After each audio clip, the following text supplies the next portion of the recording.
Mumbai, directed by Dhruvesh sir and presented by crafter theatre. Crafter का एक weekend festival चल रहा है जिसमें हम हर एक वीकेंड एक प्ले कर रहे हैं, जिसकी टिकट मात्र 99 रुपये है। मैं आपको बता रहा हूँ हमारे कौन कौन से प्लेज हैं। जायज हत्यारे है डायरेक्टेड बाय मुक्तिदास, पगला घोड़ा और डायरेक्टेड बाय मुक्तिदास और लव लस्ट एंड धोखा जो 28 एंड 29 को है। चैतन्य सर इसके डायरेक्टर है और कमला जो 11 और 12 अप्रैल को है। तो आप सब लोग आइएगा। अभी पेश करते हैं once upon a time in Mumbai.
चाहे तो क्या होता है, वही होता है जो मंजूर खुदा होता है। हाय आप सभी लोगों को मुझे देखकर एक गलतफहमी जरूर हो रही होगी कि मैं एक एक्टर हूं। पहले था, लेकिन डायरेक्टर से झगड़ा हो गया, साले ने नैरेटर बना दिया। अच्छा, अरे सर आप यहीं पे ही है। सॉरी, लेकिन मैंने इनकी भी नहीं सुनी, इसलिए अब मैं एक राइटर हूं। ये फिल्म स्क्रिप्ट मैंने तो लिखी है और ये कोई ऐसी वैसी फिल्म स्क्रिप्ट नहीं है, ये एक लव स्टोरी है। क्योंकि भाई साहब इंडिया में तो लव स्टोरी चलती है ना। ये कहानी है राकेश और रंजना की।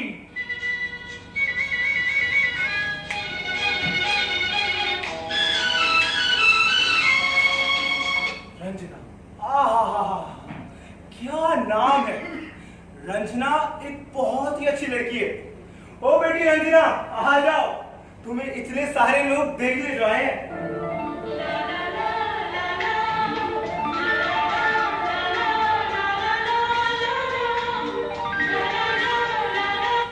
देखिए कितनी अच्छी है। जीती रहो बेटा। और आपको मालूम है रंजना को गाना गाना भी आता है। आए शर्मा गई, गाना भी नहीं सुना पाई बेचारी। संस्कारी लड़की जो है राकेश, हमारी कहानी का हीरो, वो भी एक बहुत अच्छा लड़का है। वो एक करोड़पति बाप का इकलौता बेटा है। आजकल वो थोड़ा डिप्रेशन में भी है क्योंकि उसे प्यार जो करना है।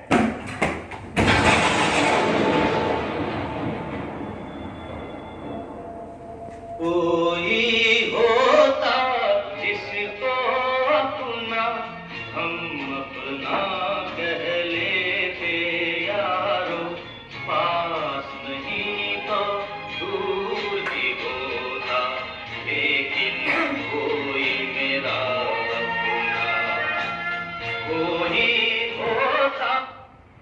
राकेश को भी गाना गाना आता है। शाबाश बेटा। लेकिन राकेश की एक आदत है, ये अक्सर उन इलाकों पर जाता है। जाकर रहो। क्या उखाड़ लूंगा जाकर? कोई तो पट नहीं रही है। अरे हिम्मत मत हारो यार, पटेगी। झूठ बोलते हो तुम। राकेश अक्सर उन इलाकों पर जाता है जहां गुंडे लड़कियों को छेड़ा करते हैं और वो वहां उन लड़कियों को बचाकर उन्हें उनके घर पहुंचा देता है। आप ठीक तो है? आप ठीक है? आप जरूर परेशान लग रही हैं। आप भी ठीक है? फिर कैसे होगा? आपने कुछ कहा? तो मैंने क्या सुना? क्या मैं डिप्रेशन में हूं? लेकिन इत्तेफाक से आज कोई भी गुंडा किसी लड़की को छेड़ने नहीं आया। ये राकेश की जिंदगी का सबसे बड़ा दिन है। लेकिन एक दिन इसी तरह गुंडों से घिरी रंजना को राकेश बचाता है।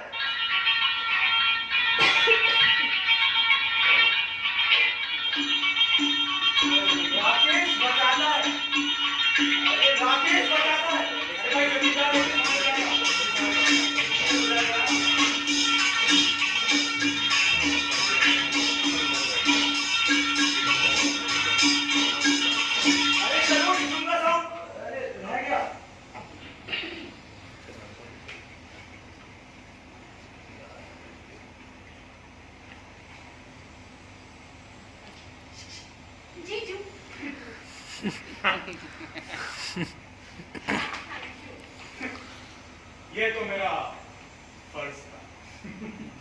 चले कहाँ? आपके घर, मतलब आपको आपके घर छोड़ने के लिए। मुझे लगा आप भी उनमें से। बिल्कुल नहीं, लेडीज की रिस्पेक्ट करते हैं। चले। अरे यही तो इनका काम है। आपने कुछ कहा? आपने कुछ सुना?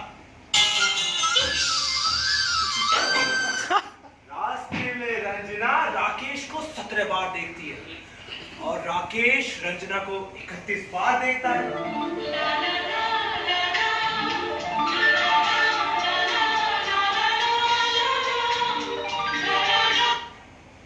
लेकिन इतनी ही देर में रंजना राकेश की एक बुरी आदत छुड़वा देती है। राकेश एक चेन स्मोकर है, वो सिगरेट तुरंत नीचे फेंक देता है। और आप सभी लोग तो जानते ही हैं कि हमारी फिल्मों के हीरो तो ऐसे ही होते हैं। इसके बाद राकेश ने कभी सिगरेट नहीं पी। अरे उठा ले 17 रुपए की है। 19 रुपए की होगी है, कहाँ जी रहा है? अरे सिगरेट क्या ऐसी छूटती है भला? मुझसे तो आज तक नहीं छूटी। इसके बाद रंजना और राकेश एक दूसरे की बहुत करीब आ जाते हैं।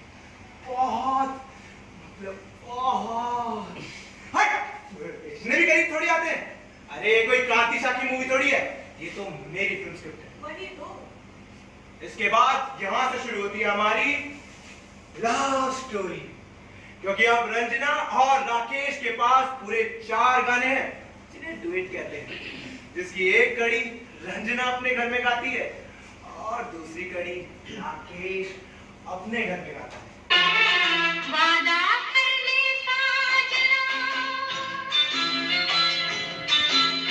वादा कर ले साजना, तेरे बिन मैं न रहूं, मेरे बिन तू न रहे होके जुदा।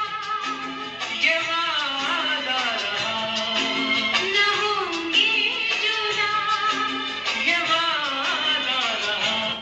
अब इन दोनों कड़ियों को कैसे मिलाना है, वो तो एक राइटर का काम होता है ना। अरे फिल्म का बजट भी तो बढ़वाना है। इसके बाद रंजना और राकेश एक पार्क में मिलते हैं।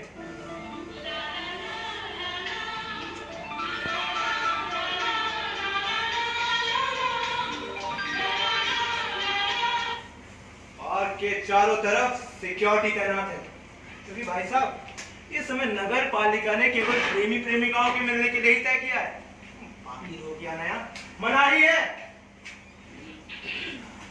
देखिए तो जरा कितने प्यारे लग रहे हैं वो दोनों।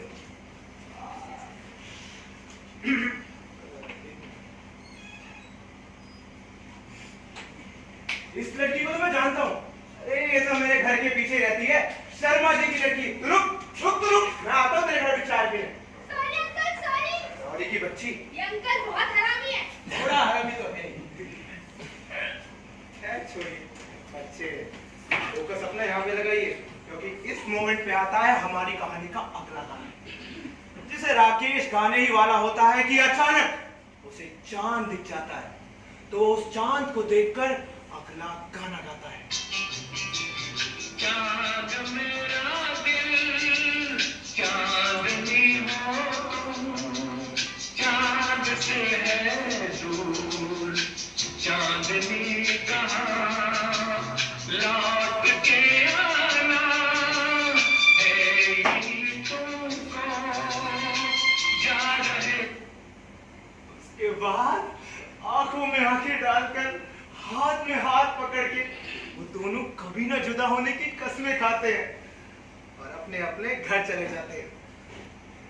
अपने अपने घर चले जाते हैं। इग्नोर। Yes baby.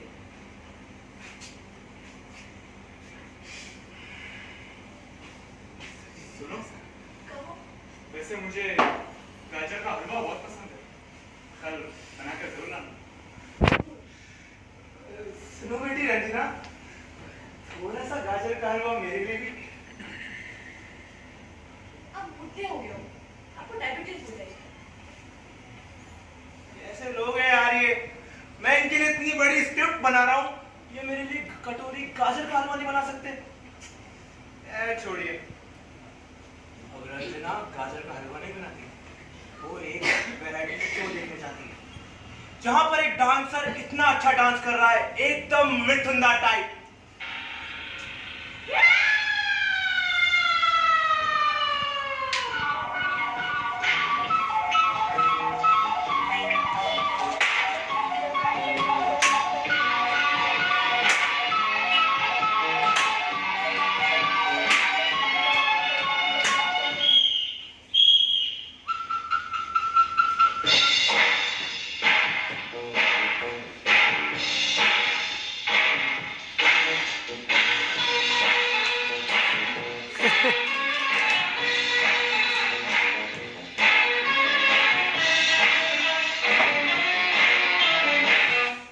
अचानक रंजना को उस डांसर में राकेश दिखाई देता है।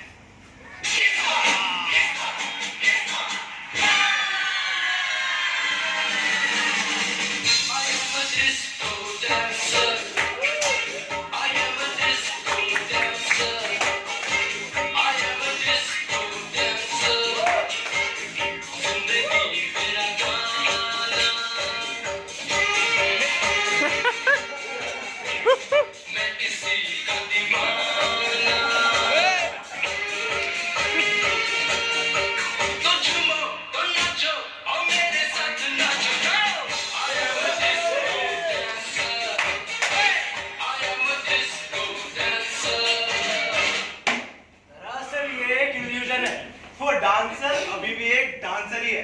अरे हिंदी सिनेमा जो है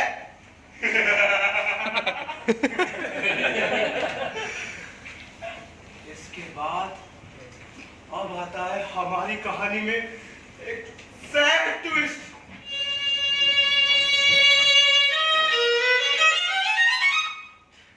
क्योंकि रंजना के ऊपर मुसीबतों का पहाड़ जो टूट पड़ता है, उसकी मां की मौत हो जाती है।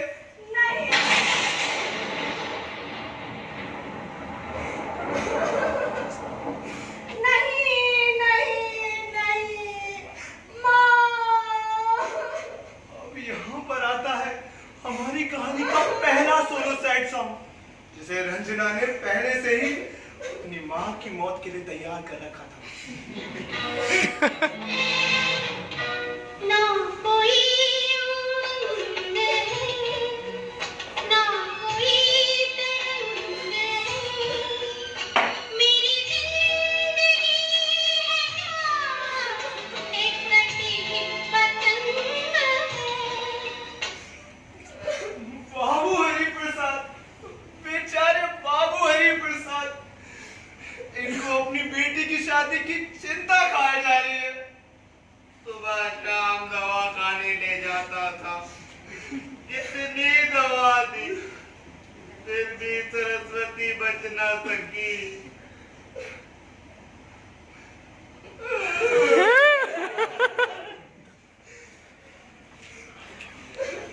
इसके बाद वहीं दूसरी ओर राकेश के पिता अपने बेटे की शादी किसी बड़े खानदान में करने की इच्छा प्रकट करते हैं, लेकिन राकेश बेचारी गरीब रंजना से शादी करने का प्रस्ताव उनके सामने रखता है। अब ये सब सुनकर राकेश के पिता की इज्जत की मां की थैंक यू हो जाती है। इसके बाद हमारी कहानी बहुत ड्रैग हो रही है ना, लगता है इसमें कुछ मसाला डालना पड़ेगा। अब इस कहानी में मसाला मैं डालता हूं, क्योंकि यहां पर आता है इस कहानी का सबसे बड़ा ट्विस्ट, इस कहानी का खलनायक, गद्दार, इस कहानी का विलन विलन विलन। भाई मैं तो राइटर हूं भाई, ये स्क्रिप्ट मैंने लिखी है। अबे ओ तुम्हारा तो बड़ा रोल भी नहीं है बे, इतना रोल है ना वो भी काट दूंगा। अबे तुम सारे छल रहे हो, छल रहे।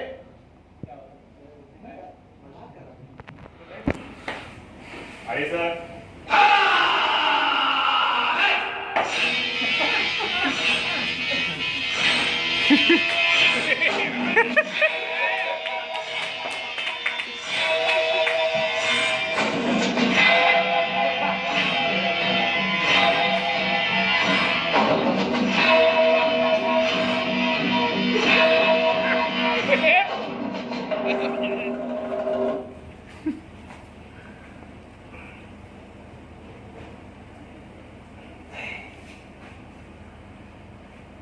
क्या है तुम्हारा?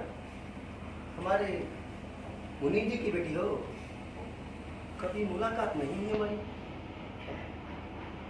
आओ कभी हवेली। उठा ले। अभी विश्व में नाम बता लेते, नाम बता दे देना।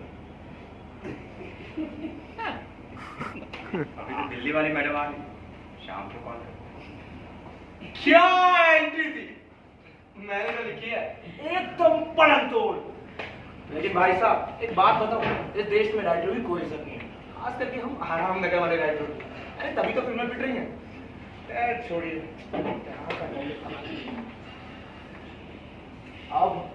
अब यहाँ पे एंट्री हमारे विलन की। जरा देखिए जरा कितने खूंखार, कितना बढ़िया और कितना मासूम है हमारा ये विलन, सुरेंद्र सिंह।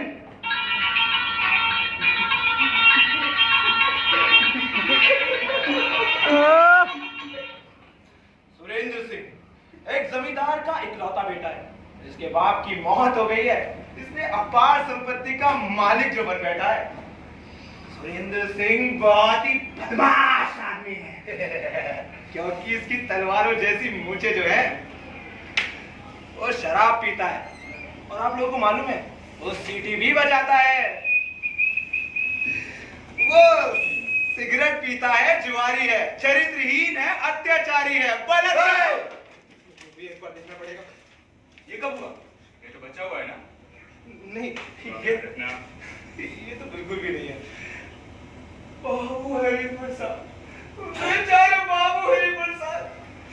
अरे अब एंट्री थी आपकी। बाबू हरि प्रसाद जी को देखकर लगता है कि पता नहीं किस मूड में मैंने इनका कैरेक्टर बनाया था,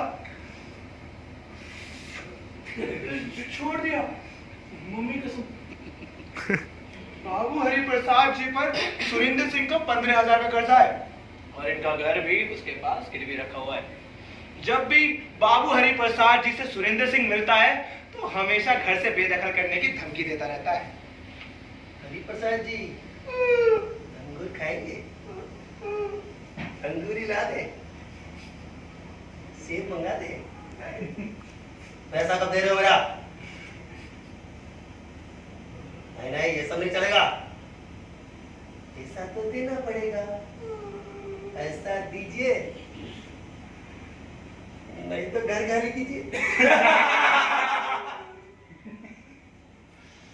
पैसा तो देना ही पड़ेगा।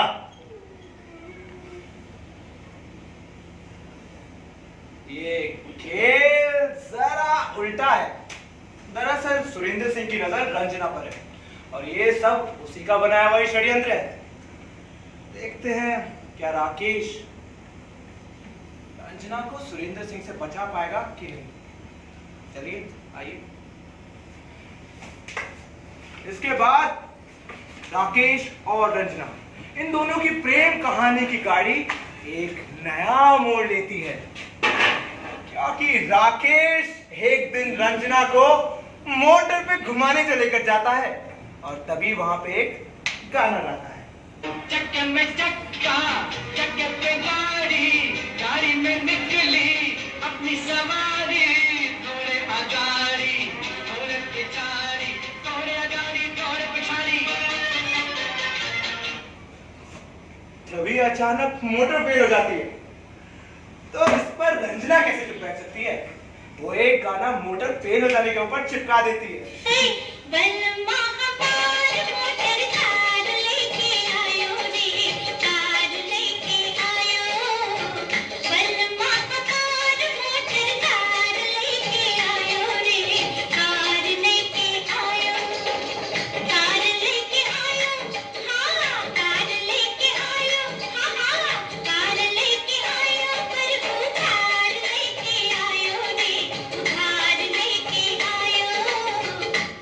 गाड़ी एकदम स्टार्ट हो जाती है। अब रंजना के पास पूरे 14 गाने हो चुके हैं, लेकिन हमारा राकेश वो भी गानों में पीछे नहीं है। वो 2 गाने हमारा गर्दी के ठोक देता है। चादर मोद, गाली नहीं, गाली नहीं है, चित्राई चल रहा है क्या? आगे बढ़, गाना गाना गाना, आगे चल। रिलैक्स बेबी, 2 कौड़ी का इंसान नहीं है। यस बेबी, 2 कौड़ी का। इसके बाद एक गरीब आदमी राकेश की गाड़ी के नीचे आ जाता है। संभाल मेरा ब्रह्मास्त्र।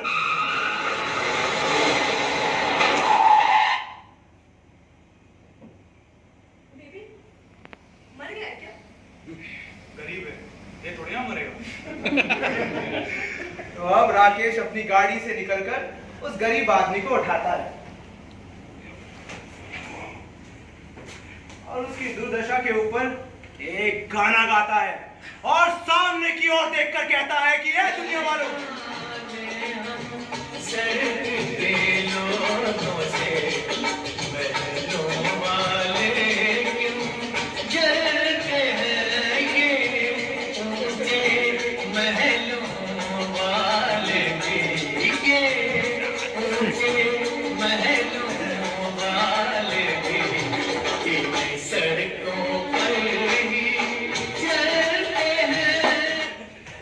इतना सब होने के बाद राकेश उस गरीब आदमी को सड़क के किनारे छोड़ देता है।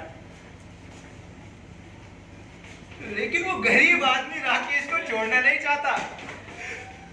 अब राकेश के पास भी पूरे 14 गाने हो चुके हैं। Congratulation Rakesh, well done my boy. Rakesh, गाड़ी को वापस गैराज में छोड़ देना, पेट्रोल थोड़ा कम है। कहा था ना बेबी, तू वो बॉडी का इंसान नहीं है। Yes baby.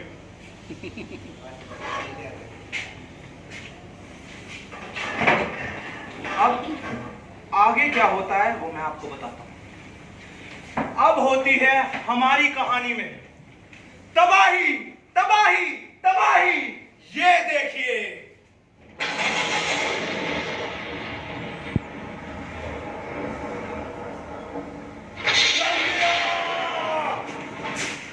रंजना, रंजना,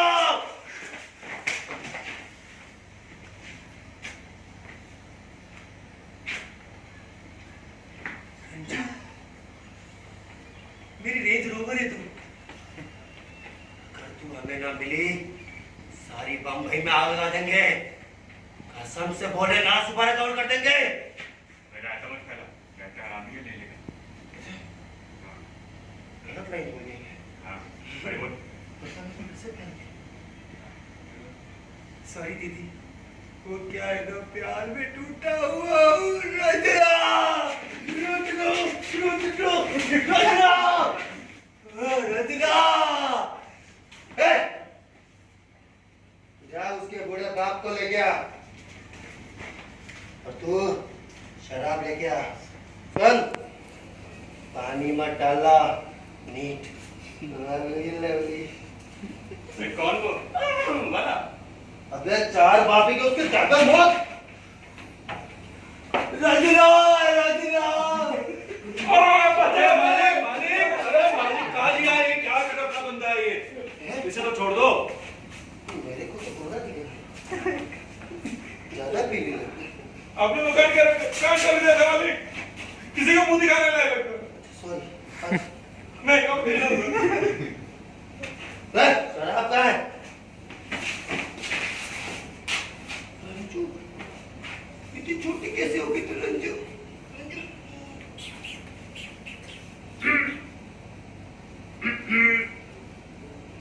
बाबूजी है, ले जाओ, ले जाओ, जाओ, जाओ।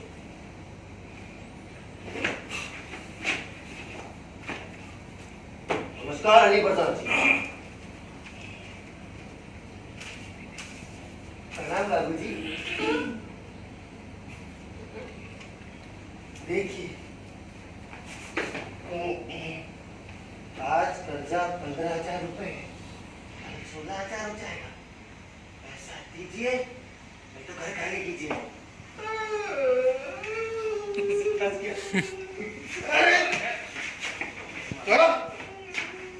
रात थोड़ी पी हमने। हाँ?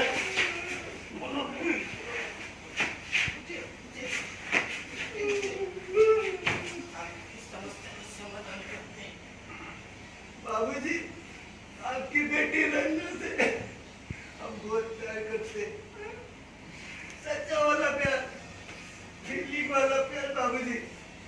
उसके लिए हम ताजमहल बना देंगे, छोटा सा। उसकी कसम।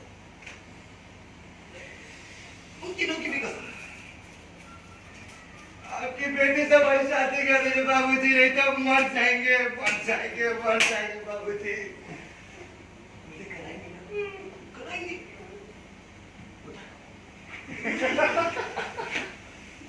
शादी शगुन लेके आओ।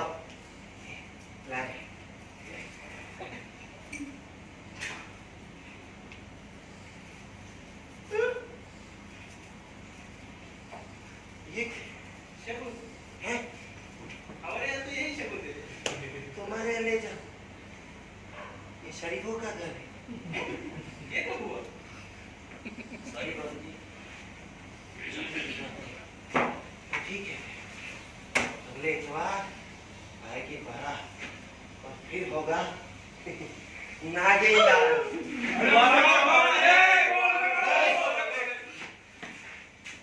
सारे शहर में शराब की नदियां बहा दो और लोखंड वाला को चकना बना दो।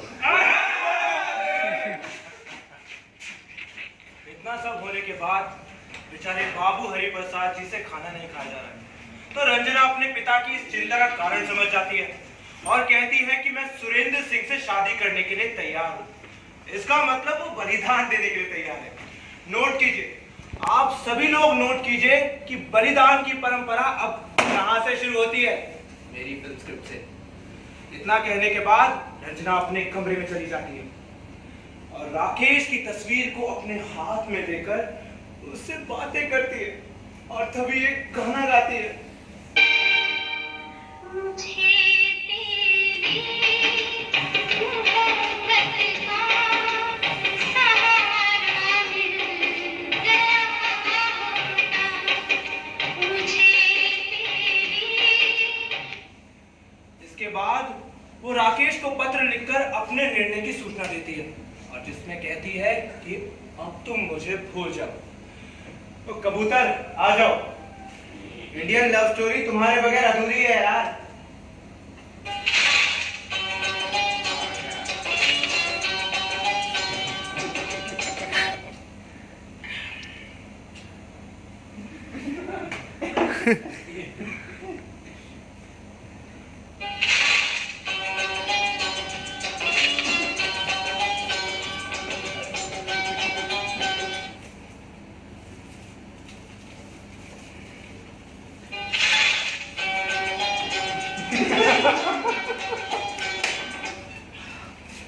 चिट्ठी पढ़ने के बाद राकेश के हृदय को बड़ा गहरा धक्का लगता है, तो तभी वो एक निराशा से भरा गाना गाता है।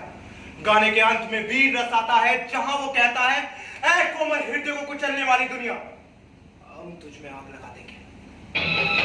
हमको भुलाने का कोई बहाना ना, दिल पर से जिसमें प्यार को क्या समझो उस संसार को, एक जीती बारी हार को मैं ढूंढूं बिछड़े यार को, ये दुनिया। अबे तेरे घर में बाप भाई नहीं है क्या? सारा अपना वीर रस मुझ पे उतारेगा? अबे मैं वैसा लड़का नहीं हूँ, समझा? सॉरी सर, भावनाओं में भर गया था। अरे अपनी भावनाओं को संभाल के रख।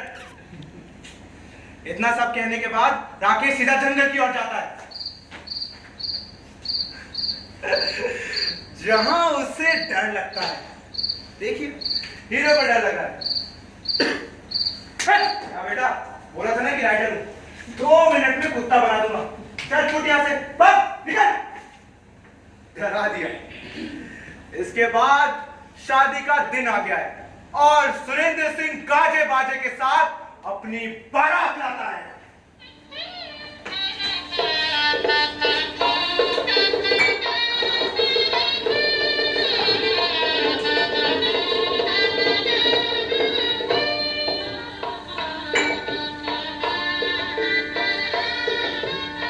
रास्ते में सुरेंद्र सिंह को राकेश दिखाई देता है, तो वो तभी अपने चेहरे के फूलों को जरा सा हटाकर उससे मुंह चिढ़ाता है।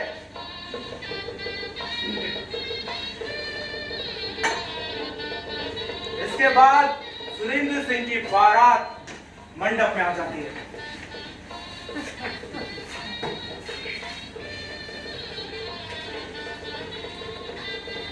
वेदी के सामने रंजना और सुरेंद्र सिंह दोनों को बिठा दिया जाता है। अभी ये भाई साहब इन दोनों के हाथ जोड़कर मंत्र पढ़ने की तैयारियां शुरू करते हैं।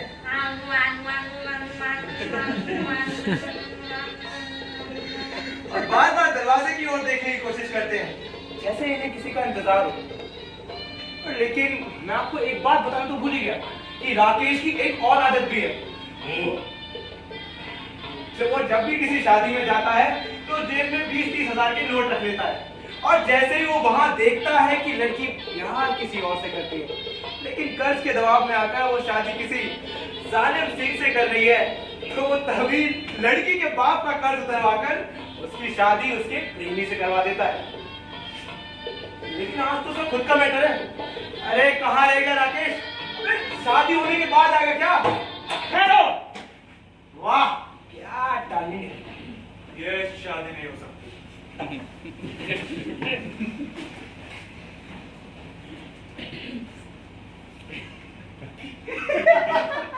तुम कौन हो भैया? हीरो हो क्या? ये शादी तो होके रहेगी। वो दोनों बहुत खुश हैं और राकेश दुनिया को आग लगाने का इरादा जो त्याग देता है। अब वो दोनों एक बड़े मकान में रहते हैं और शायद अभी भी गाने गाते हैं। मेरे ख्याल से लगभग उनके पास 27 गाने हो चुके हैं। लेकिन इस संसार में सुख और दुख दोनों का मेल है। एक दिन राकेश सख्त बीमार पड़ जाता है और आपको पता है रंजना क्या करती है? अरे इमोशनल मत होइए, वो डॉक्टर को नहीं बुलाती, वो सीधा भगवान की मूर्ति के सामने जाकर एक गाना गाती है।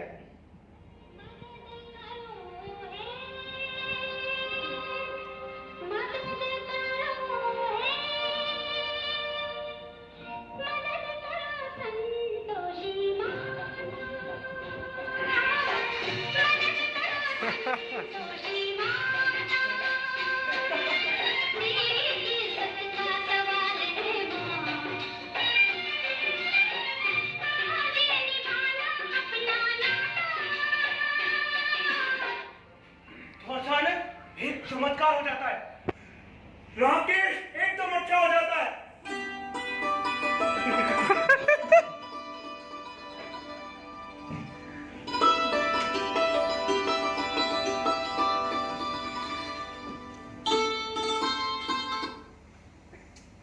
अब रंजना और राकेश सुखपूर्वक रह सकते हैं, पर वो नहीं रहते।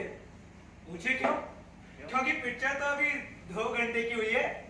और अगर आप सब लोग ना भूले हो कि जाते जाते सुरेंद्र सिंह क्या कह गया था कि मेरा नाम सुरेंद्र सिंह है, मैं पलटकर जरूर आऊंगा। अब यहाँ पर मैं एक रहस्य और खोलने जा रहा हूँ।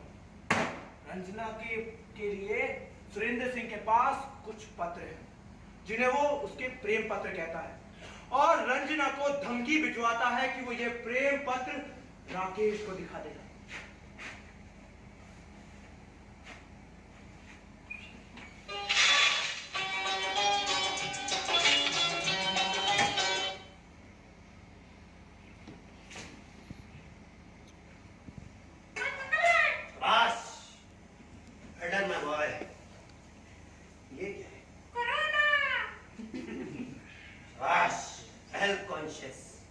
होना चाहिए।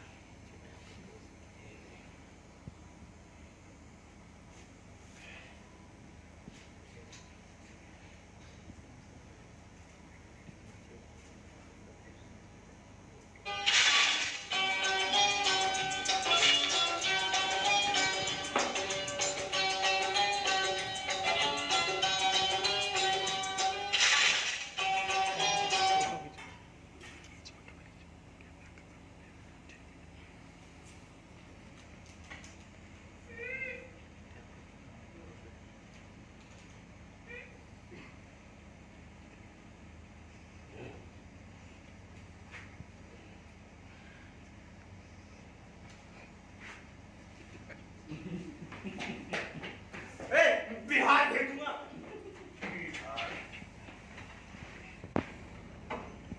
कोरोना की माता। चिट्ठी पढ़ने के बाद रंजना बहुत घबरा जाती है। अरे इतना घबरा जाती है कि सीधा आत्महत्या करने चल देती है। आत्महत्या करने का स्थान नदी का एक घाट है जो कि बहुत सुनसान है। अब आप लोग ये सोच रहे होंगे कि ये भाई साहब कौन है। अरे भाई साहब जरा घूंघट उठाइए।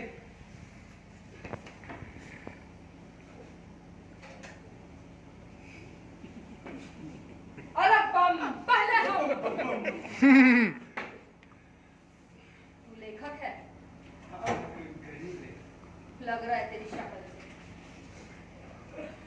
भारत में साधु बहुत हैं जिनसे समाज को बहुत लाभ भी है। इनका काम है आत्महत्या करने वाली लड़कियों को बचाना और बिछड़े हुए प्रेमियों को मिलाना। भारत साधु समाज योजना अनुसार आत्महत्या करने के स्थानों पर एक एक साधु तैनात रहता है। हर 24 घंटे में इनकी ड्यूटी भी बदलती है और ये देखते रहते हैं कि कौन लड़की आत्महत्या करने जा रही है। आज जहां रंजना आत्महत्या करने गई है वहां इन भाई साहब की ड्यूटी है, तो ये रंजना को आत्महत्या करते देख लेते हैं। रंजना जो कि अब वो एक ऊंचे कगार पर है, नीचे अथाह पानी है, आवाज साए साए कर रही है। घोर सस्पेंस का क्षण है ये। क्या होगा? क्या रंजना कूद पड़ेगी? इधर वो साधु भी धीमे धीमे पग उसके पीछे चला जा रहा है, लेकिन रंजना को नहीं मालूम क्योंकि उसने पीछे मुड़ के तो देखा ही नहीं। अब ये साधु भी रंजना के कूदने की राह देख रहा है क्योंकि इसका भी एक नियम है कि जब तक लड़की कूदने ना लगे ये उसे नहीं बचाता। अब रंजना गिरने ही वाली होती है कि वो अचानक उसे पकड़ लेता है। मेरे ख्याल से यहाँ एक गाना और होना चाहिए, धार्मिक वाला, बाबा जी के लिए। क्या एक काम करते हैं, इस आइडिया को ड्रॉप करते हैं क्योंकि वैसे ही राकेश से मेरी बहुत लड़ाई हो चुकी है इस बारे में। ओए, सबको गाना दे रहा है, हमें क्यों नहीं? कब से ग्रीन रूम से तिलक लगाते हुए सुन रही थी गाना गाना गाना, हमें भी गाना दे। अरे बम पहले हम। अरे चलाओ यार। दुख सुख दाना तन के कपड़े किस कारण पहनाए, किस कारण पहनाए, तुझे क्यों समझ न आए, तुझे क्यों समझ न आए, तुझे क्यों समझ न आए, तुझे क्यों समझ न आए। वो चाहे तो प्यासा मारे, चाहे तो प्यास बुझाए, तुझे क्यों समझ न आए।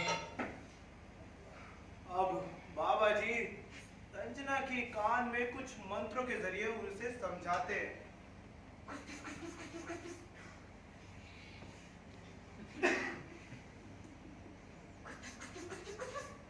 समझ में नहीं आया, यार छोड़िए, अपना काम बन गया। अब रंजना साधु की आज्ञा का पालन करती है और अपने घर की तरफ लौट जाती है। इधर वो साधु भी अपनी कुटी में लौट आता है और एक रिपोर्ट तैयार करके भारत साधु समाज के केंद्रीय कार्यालय नई दिल्ली भेज देता है। अरे बाबा जी आपका लाटिन। गरीब लेखक है ना, जा रख ले भिखारी। अब रंजना पर साधु के उपदेश का असर पड़ता है तो वो तभी सत्य का सहारा लेती है और राकेश को सुरेंद्र सिंह की चालबाजी के बारे में सब बता देती है।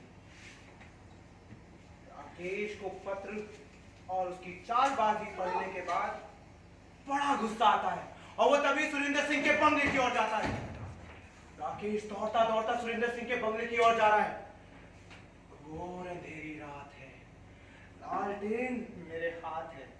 अब राकेश सुरेंद्र सिंह के बंगले पर आ जाता है।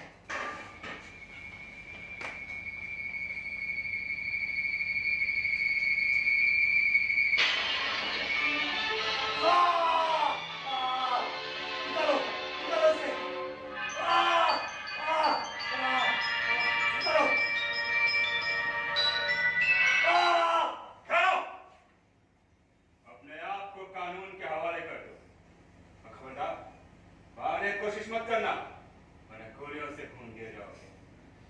जा निर्दोष हूं इंस्पेक्टर साहब, मैं निर्दोष हूं।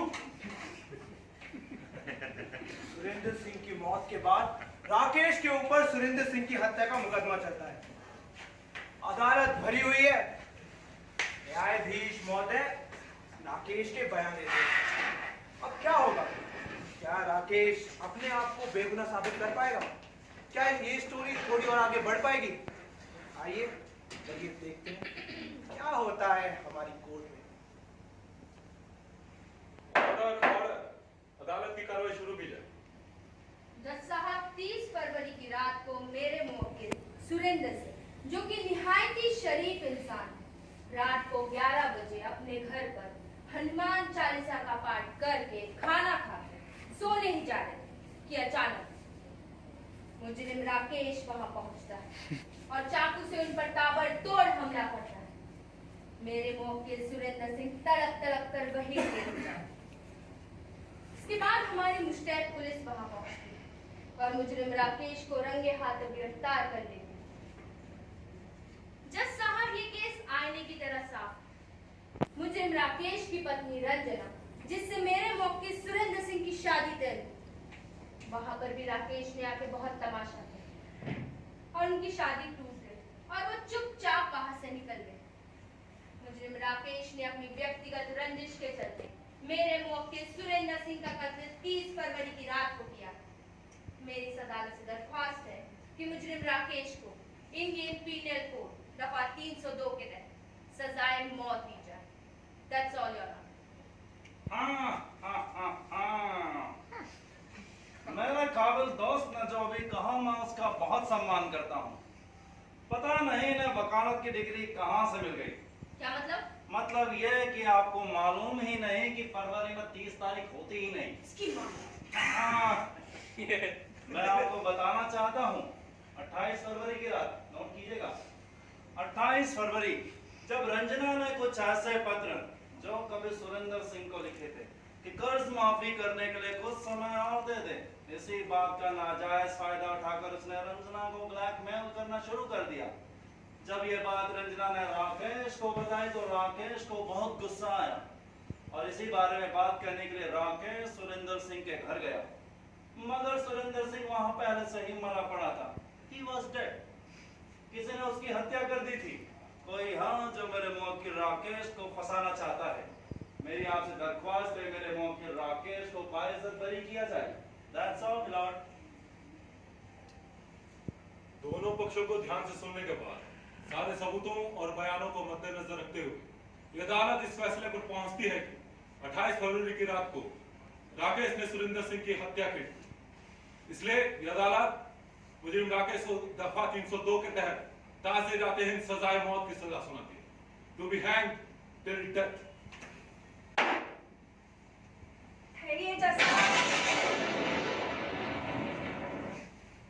ये खून राकेश ने नहीं, मैंने किया। क्या? तुमने क्या? बांध कर लिया उसे? है ये जस्ता? अब क्या है? ये खून न राकेश ने किया है और न इन्होंने। ये खून मैंने किया।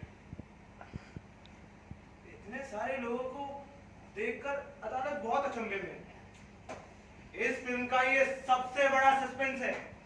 इतने सारे लोगों को बलिदान करने के लिए तत्पर देखकर इन बेचारे का दिल भर आता है, तो तभी ये अपना निर्णय सुनाते हैं।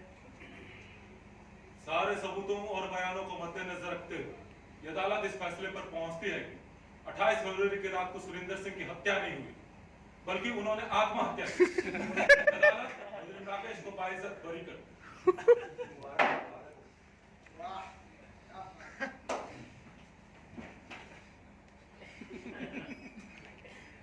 अब सब लोग बहुत खुश हैं।